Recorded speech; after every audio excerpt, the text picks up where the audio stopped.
तो हेलो दोस्तों, तो आप लोग कैसे हैं? चलिए आज की एक और नई वीडियो में आपका स्वागत है। और यहाँ पे हम लोग लाए हैं आज बिहार पुलिस के जीके जीएस का महत्वपूर्ण प्रश्न। चलिए, तो इसमें का पहला प्रश्न है कि होम्योपैथिक के जनक किसे कहा जाता है? तो इनको कहा जाता है हेनीमैन को कहा जाता है। तो होम्योपैथी के जनक किसे कहा जाता है? तो हेनीमैन को कहा जाता है। दूसरे सवाल है दूसरे नंबर प्रश्न की ओर, जो कि दूसरा नंबर प्रश्न है कि भारत की सबसे लंबी इंदिरा गांधी नहर किस राज्य में है?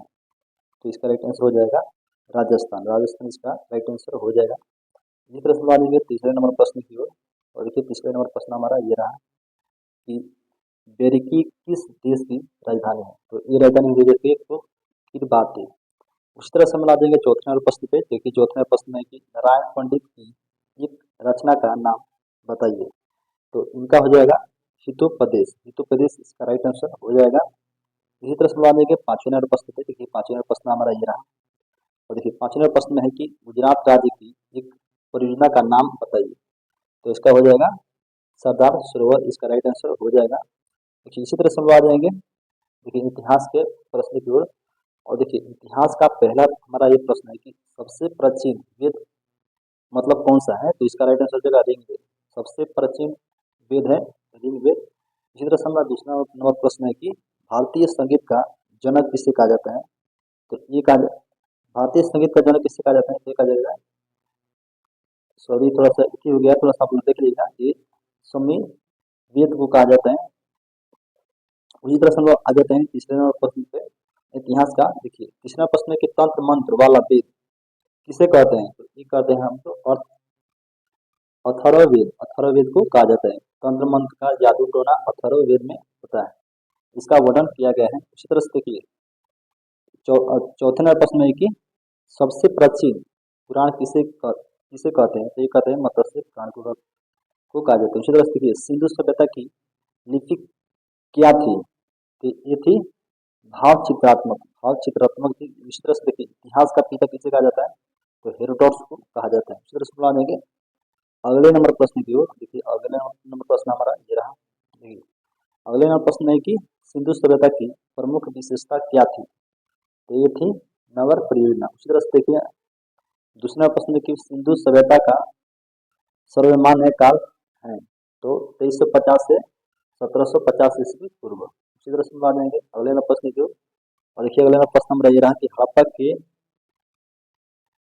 उत्खनन कर्ता मतलब कौन थे? तो ये थे दयाराम सरन, जो 1921 में हुआ था। उसी तरह से कि सिंधु सभ्यता की प्रमुख फसल क्या थी? ये थी गेहूं और जौ। गेहूं और जौ या हम लोग का याद कर लेना। उसी तरह से देखिए सत्यमेव जयते लिया गया है। कहाँ से लिया गया? तो मुर्कु उपनिषद से लिया गया। उसी तरह से देखिए अगला नंबर प्रश्न है कि युग दर्शन के प्रवर्तक कौन थे? तो ये थे पतंजलि। देखिए एग्जाम नीच का है तो हम लोग फटाफट से इसको कर लेते हैं। देखिए उसी तरह से देखिए अगला प्रश्न है कि संख्या दर्शन के प्रवर्तक कौन थे? तो ये थे कपिल। इसी तरह से हम लोग कि अगले नंबर प्रश्न को। देखिए अगले नंबर प्रश्न हमारा इसमें बस दो ही प्रश्न है। देखिए न्याय दर्शन के प्रवर्तक कौन थे? तो गौतम थे। उसी तरह से देखिए अगला प्रश्न के पूर्व विमास दर्शन के प्रवर्तक कौन थे? तो ये थे जैमिनी।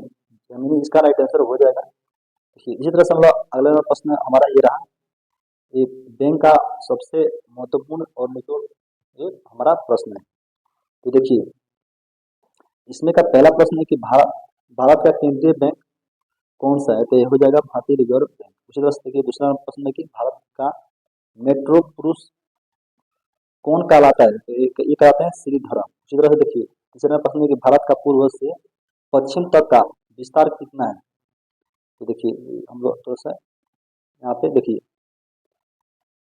दो 2933 मीटर। 2000 भारत का पूर्व से पश्चिम तक का विस्तार है 2933 मीटर। उसी तरह से देखिए चौथा प्रश्न है कि भारत का प्रथम परमाणु बिजली घर कहाँ स्थापित है किया गया है? तो हम लोग जानते हैं कि कहाँ हुआ है? तो तारापुर में किया गया। तारापुर में इसका राइट आंसर हो जाएगा। देखिए तारापुर तारापुर इसका राइट आंसर हो जाएगा। देखिए उसी तरह से हम ला देंगे पांचवें नंबर प्रश्न की ओर। देखिए पांचवें प्रश्न हमारा ये रहा।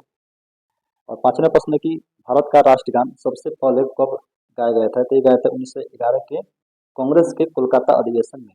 उसी तरह से देखिए अगला प्रश्न हमारा ये रहा कि भारत का संविधान कितने समय में तैयार हुआ था? तो मैं जानते हैं कि 2 साल 11 माह और 18 दिन में हुआ था। उसी तरह से देखिए 7वें नंबर प्रश्न हमारा ये रहा कि भारत का सर्वोच्च खेल पुरस्कार कौन सा है? तो यह है राजीव गांधी खेल रत्न पुरस्कार। उसी तरह से आ जाएंगे अगले नंबर प्रश्न की ओर। देखिए अगला प्रश्न हमारा ये रहा कि भारत के किस राज्य की सीमा चीन, नेपाल और भूटान से मिलते हैं? तो ये हो जाता है सिक्किम। सिक्किम राज्य हो जाता है, क्योंकि सीमा, इसकी सीमा देखिए भारत के किस राज्य की सीमा सीमा चीन, नेपाल और भूटान से मिलती है? तो ये हो जाता है सिक्किम राज्य, भारत का सिक्किम राज्य। देखिए उसी तरह से 9 नंबर प्रश्न देखिए भारत के किस राज्य में रबर का सबसे अधिक उत्पादन होता है? तो ये होता है केरल, केरल में। उसी तरह से हम आ जाएंगे अगले प्रश्न की ओर। देखिए और अगला हमारा ये लास्ट में प्रश्न है, देखिए ये कि भारत में ब्रह्म जी का एकमात्र मंदिर कहाँ है? तो ये हो जाता है हमारा पुष्कर, जो कि राजस्थान में। तो ये पुष्कर कहाँ हो जाता है, कौन सा राज्य में हो जाता है? तो ये हो जाता है राजस्थान। चलिए दोस्तों, आज के लिए हम लोग इतना ही, और फिर मिलेंगे हम लोग अगले क्लास में। तब तक के लिए जय हिंद, जय भारत। अगर आप लोग हमारे चैनल पर नए हो तो लाइक और सब्सक्राइब कर दीजिएगा। चलिए आज के लिए इतना है।